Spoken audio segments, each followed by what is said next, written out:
Hello, shortcuts. This is video one for the list, which will go out at 9 p.m. on Wednesday, May 3rd. Price list will go out.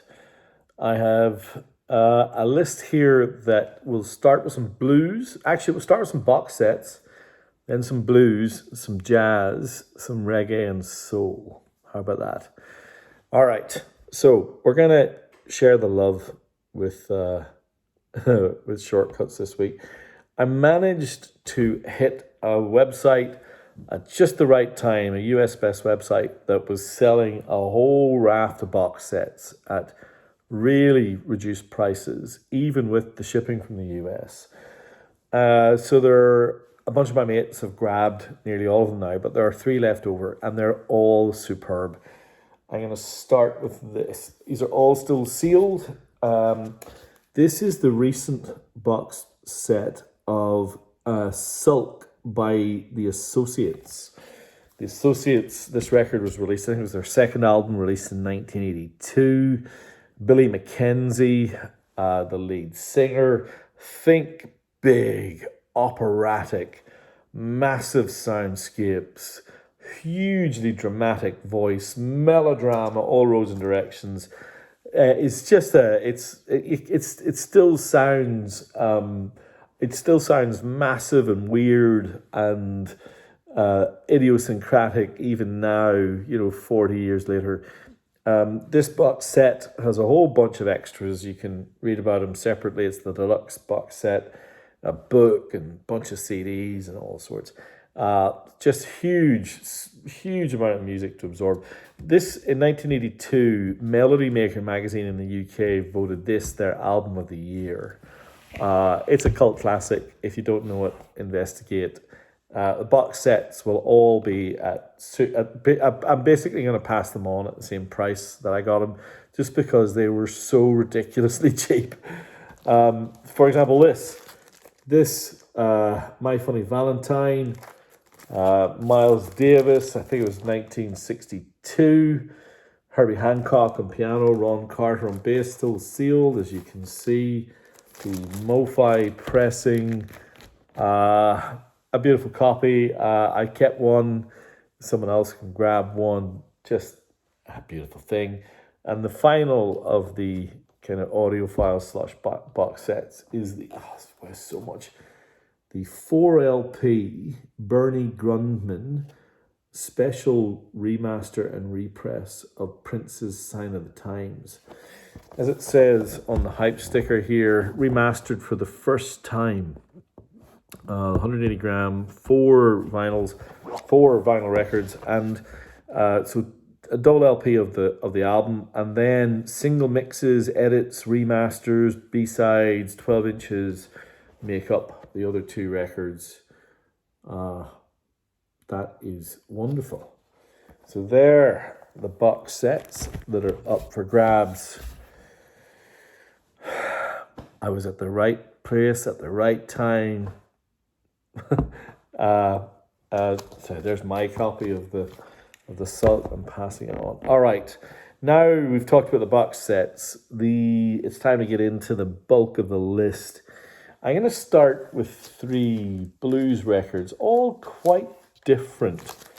2 out of the 3 I've never had before. What about this?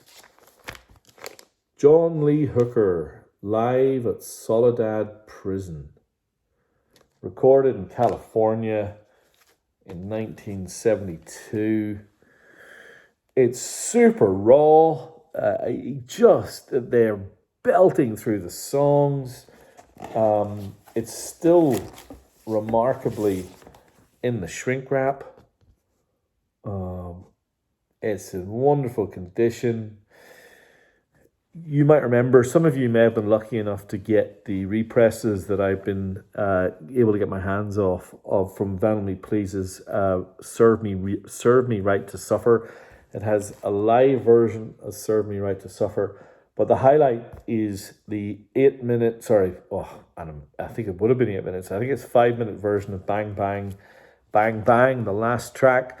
where you can hear that the security staff at whatever prison system they're in are telling them to cut.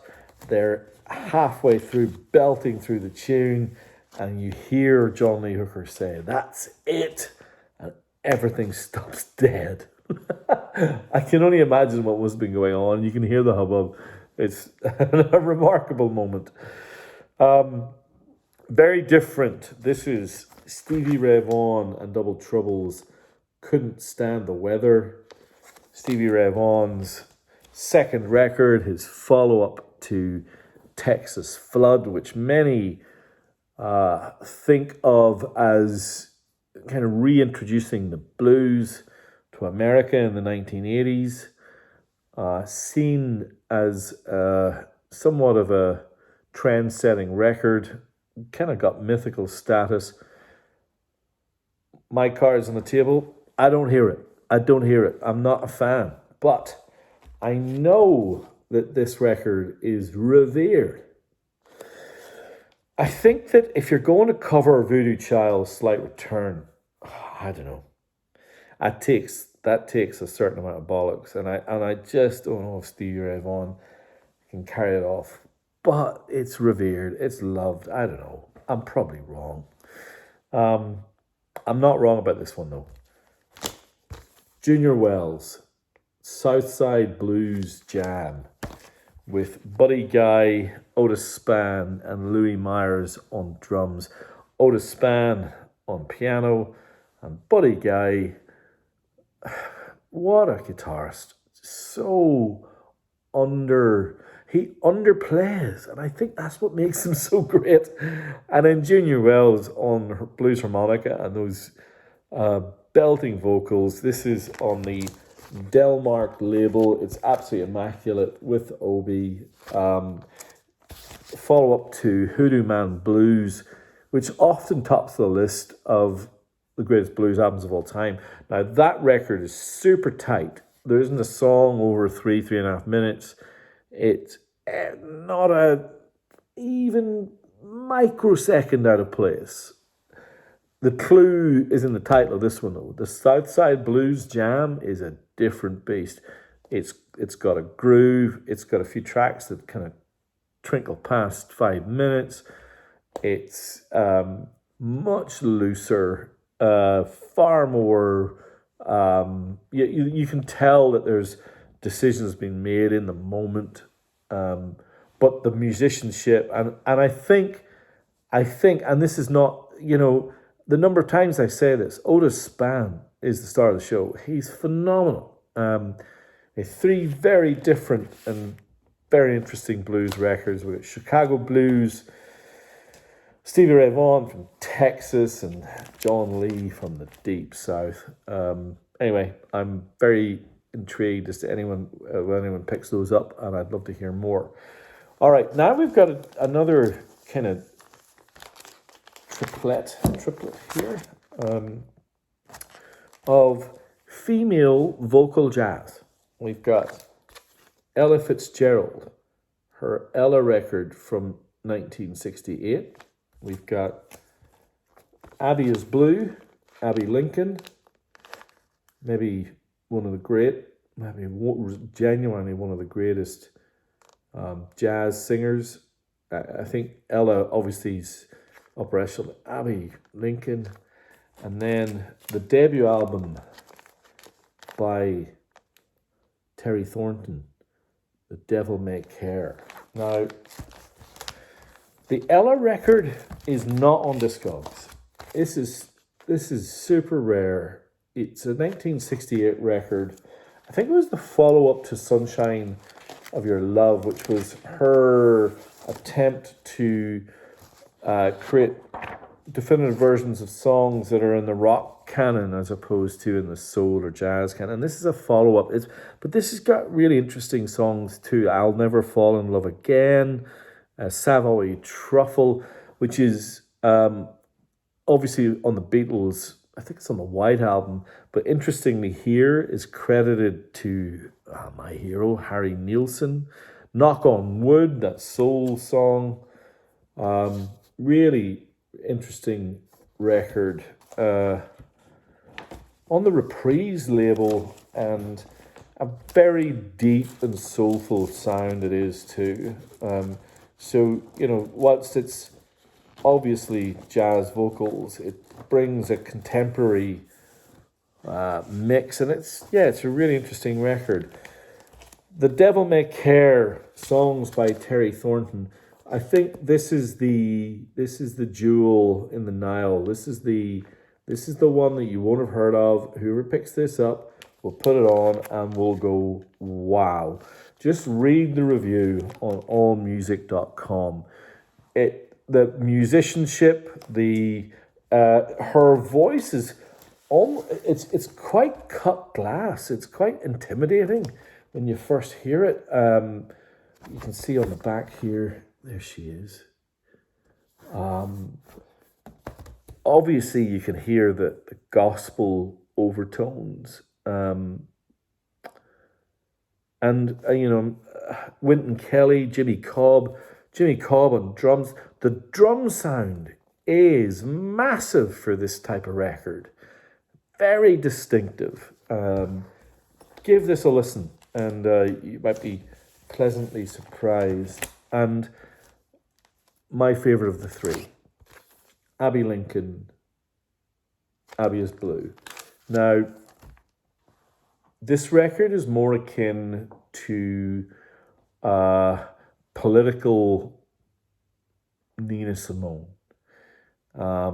Abbey Lincoln's voice isn't as reedy, isn't as harsh, much more particular and precise. But these are on the Riverside label, both the Terry Thornton and the Abbey is Blue. But the Abbey is Blue, worth the price of entry along, is track 3, Let Up. I'm not going to say anything. I will put it on the playlist that accompanies this week's list. Give it a listen. That's all I can say. All right, we've had some female vocal jazz. Let's get into some instrumental jazz. Now, this record, Flight to Denmark by Duke Jordan, jazz pianist, Ed Thigpen and others involved in this. You can see here the Swing Journal seal of approval. For those of you who don't know what that means, the most prestigious jazz and blues and soul publication in Japan was the Swing Journal. And I think it was in the late 70s or 80s, I'm not sure. They produced a list of the definitive jazz, blues, soul records in their opinion. And they would put this SJ, the Swing Journal seal of approval. And you can see that is on this record. And it's not a surprise. It's a beautiful album. What about this? Black Pearls, a white label promo by John Coltrane. I think it's reasonable to say that such a prolific artist means that some records can slip through the cracks, and Black Pearls is a little bit like that. Playing with Red Garland and his trio, and recorded only a few days before he recorded some of the greatest jazz songs ever made and ever recorded, with a small no-name called Miles Davis. Yeah, I mean, he was in incredible company at this time, considering his personal drug habits and just predilections. To be as productive and as creative as he was is something else. So Black Pearls is something, long jams, circular. You can hear the quality of the musicianship, really well recorded. It's kind of similar to these two. These are two staples of the shortcuts oeuvre. I mean, Herbie Hancock, Maiden Voyage, and Art Blakey, Moanin'. Every time I see them, I get them, because there's someone out there who doesn't have either of these two records in their collection, and that means they have a gaping, chasm of a hole in their collection. Not just two of the greatest jazz albums of all time, two of the greatest records, bar none, without exception, of all time. Stunning Blue Note records. This one, these last two, never had on the list before. Milt Jackson's Plenty Plenty Soul. Milt Jackson was a vibraphonist. For those of, so what's a vibraphone, you might say? Think of it like a plugged-in xylophone. An electronic xylophone that creates this tinkling jazz framework to drive all sorts of amazing music. Jimmy Smith probably, but Jimmy Smith wasn't vibraphone, he was organ, but all cut from the same cloth. This one is just pure joy. This is fun, upbeat, saxophone,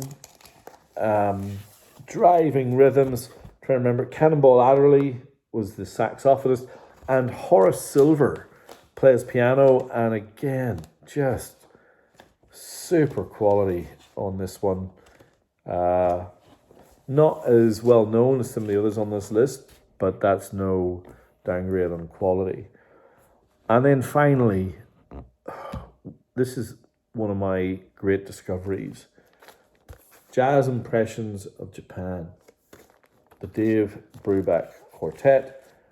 I'm going to put the opening track of this on this week's playlist.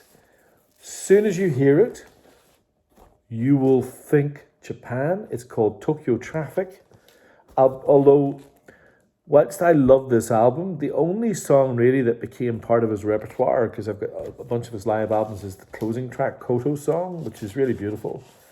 But I'm going to put the opening track on the playlist. I think Jazz Impressions of Japan, it could well be the best record in tonight's list. What about this? Babylon by Bus, double album of live recordings on Bob Marley's classic 1978 tour. All Music goes so far as to call this album the greatest live reggae album of all time. I love these little tricks. So there's different images that you can have in the windows of the bus, of course. Super well recorded, really hard to find. First time it's ever been on the list, maybe the last. Now we've got some soul staples. James Brown in Portrait, Japan only release that features pretty much all of his classic late 60s run of singles. Papa's Got a Brand New Bag, etc. Really lovely, really popular. Long time since I've had this one. Hold On, I'm Coming, Sam and Dave. Just a really lovely soul concoction, really deep bass and fantastic instrumentation. And talking about instrumentation, this band, I'm going to take this one out of the cover so I can show you the gatefold in all its glory. This is the Fania All Stars, one of the great African Afrobeat bands. Look at that. There's how to fill out a gatefold. Extraordinary stuff. Live at the Cheetah. Just brilliant. On the Fania label. Legendary band. If you don't know them, look it up. Again, this is also on Spotify. And then the final record in tonight's list is this. Now, you know, if you live in the UK at all, at any point over the last few decades, you know at least one song from this record. In fact, you know the title track. This is Soul Limbo by Booker T and the MGs. What a sleeve that is. And the song you know is the title track, Soul Limbo. It is the theme tune to the BBC's coverage of Test cricket. You only need to hear the first 2 or 3 seconds and you go, ah, That's what that is. This is on the Stax label. In fact, this was Booker T's first of a series of Stax recordings. Features covers of songs like Eleanor Rigby and some originals. And rather wonderful it is too. So all of those will be priced up and released for your delight and delectation 9 p.m. Wednesday evening. That'll be May 3rd. Set your clocks. Still to come is a bunch of classic rock, but probably more to explore in this. There's a lot in the classic rock this week that you will know, but might be filling gaps in your collection. Whereas this is a treasure trove for you to explore. Have fun and let me know what you think. Okay, talk to you soon.